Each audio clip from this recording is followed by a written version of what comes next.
Kesaktian orang-orang terdahulu kini hanya menjadi cerita semata. Sudah sangat jarang orang yang mempelajari ilmu kesaktian, terutama di daerah perkotaan. Padahal dulu, Nusantara terkenal akan raja dan pendekarnya yang sakti. Mereka mempelajari sebuah ilmu dengan tekad dan usaha yang besar untuk menjadi sakti mandraguna. Ilmu yang mereka dapatkan tidak semudah membalikkan telapak tangan. Berikut raja-raja Nusantara yang dikenal sakti mandraguna. 1. Sultan Agung.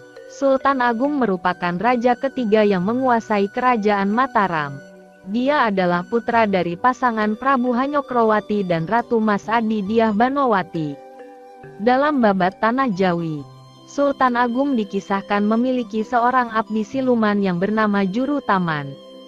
Konon katanya, dia dahulu adalah manusia, namun berubah menjadi siluman yang sakti mandraguna usai memakan telur pemberian Ratu Kidul. Juru Taman menjadi abdi paling setia dan sakti yang dimiliki Sultan Agung. Oleh karena itu, Sultan Mataram sering menggunakan kesaktian Juru Taman selama dirinya menjadi raja. Kesaktian Sultan Agung tidak hanya sampai di situ. Dalam babat Nitik Sarta Cabolek, dikisahkan Sultan Agung terbiasa salat di Mekah setiap Jumat. Selain itu, babat tersebut juga menceritakan kisah Sultan Agung yang menyerang kota suci Mekah dengan wabah penyakit karena dilarang membangun makam di sana. Karena marah, Raja Mataram tersebut meminta bantuan Nyi Roro Kidul untuk menyerang Mekah dengan wabah penyakit. Barulah setelah sang raja memaafkan, wabah tersebut hilang. 2. Raja Jayabaya. Raja Jayabaya terkenal akan ramalannya tentang Nusantara. Sebagai ahli nujum, sebagian ramalannya telah terbukti keberadaannya. Ramalan-ramalan Jayabaya yang terkenal itu dituangkan dalam sebuah karya sastra, Ramalan Jayabaya. Beberapa ramalan yang sudah terbukti kebenarannya adalah keberadaan kereta api di Indonesia. Dalam kitabnya, Jayabaya mengatakan bahwa Nusantara kelak akan berkalung besi. Berkalung besi di sini ditafsirkan sebagai rel kereta api yang memutari daerah di Nusantara. Selain itu, raja yang berhasil membawa kerajaan Kediri ke masa jaya ini tidak diketahui letak makamnya sampai sekarang. Diperkirakan, sang raja melakukan moksa atau bertapa sehingga raganya pun menghilang. Lokasi moksa sang raja diketahui berada di Desa Menang, Kecamatan Pagu, Kediri, Jawa Timur. Hingga kini, lokasi moksa Raja Jayabaya masih sering didatangi para peziarah. 3. Prabu Siliwangi. Kehebatan Sri Baduga Maharaja atau yang lebih dikenal sebagai Prabu Siliwangi sudah tidak perlu diragukan lagi. Kerajaan Pajajaran mencapai masa jayanya ketika dipimpin Prabu Siliwangi. Dikisahkan, Prabu Siliwangi pernah mengalahkan dan menaklukkan Maung Bodas, sang macan gaib, dengan kesaktiannya.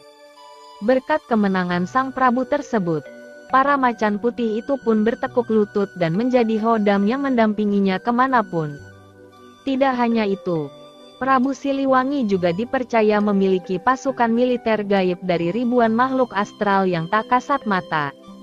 Sama seperti Raja Jayabaya, letak makam Prabu Siliwangi pun tidak diketahui. Diperkirakan sang raja menghilang usai melakukan moksa. 4. Prabu Brawijaya V. Prabu Brawijaya kelima merupakan raja terakhir Majapahit yang penuh misteri. Ia juga melakukan moksa dan menghilang bak di telan bumi. Tidak diketahui di mana makam dan jasadnya. Dikisahkan, Prabu Brawijaya kelima pernah bersembunyi dari kejaran anaknya, Raden Patah, di puncak Lawu. Selain menghindari sang anak, Prabu Brawijaya juga menghindar dari Adipati Cepu yang memiliki dendam padanya. Merasa terus dikejar, memunculkan rasa sakit hati pada sang Prabu.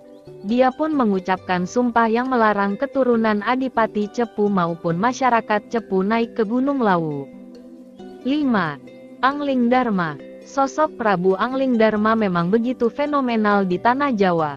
Ia adalah seorang legenda Jawa dan Nusantara yang merupakan titisan Batara Wisnu.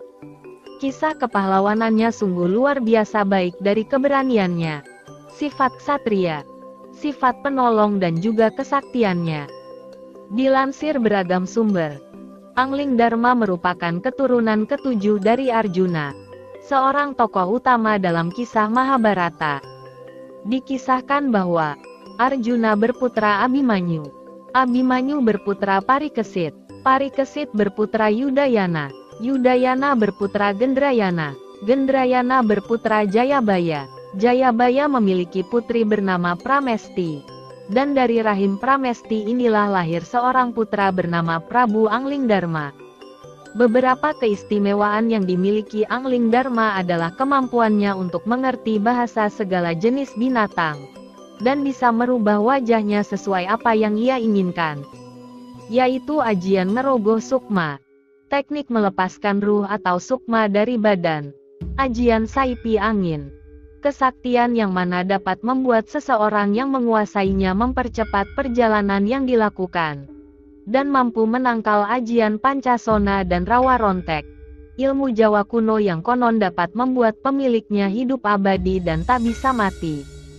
Prabu Anglingdarma juga dikenal memiliki sebuah senjata yang masih ada hingga saat ini, yaitu tombak Nagagini Sakti dan mustika Nagagini Sakti, masing-masing bertuah dan berhodam hasil penarikan gaib. Kedua tombak tersebut memiliki manfaat yang saling melengkapi. Tombak Nagagini Sakti bermanfaat untuk membuka aura kesuksesan dan rezeki seseorang, sedangkan mustika Nagagini Sakti yang dapat memancarkan aura tersebut. Kedua pusaka Nagagini Sakti itu tidak dapat dipisahkan. Selain itu, ada juga beberapa kesaktian dari pusaka Nagagini Sakti, seperti memperbesar peluang untuk menduduki jabatan tinggi dalam pekerjaan, menghindari niat buruk seseorang yang berusaha menjatuhkan kita, melancarkan bisnis atau usaha dari segala sisi, menangkal serangan gaib, dan lain sebagainya. Demikian kisah 5 raja paling sakti di Nusantara. Semoga bermanfaat untuk kita semua. Terima kasih.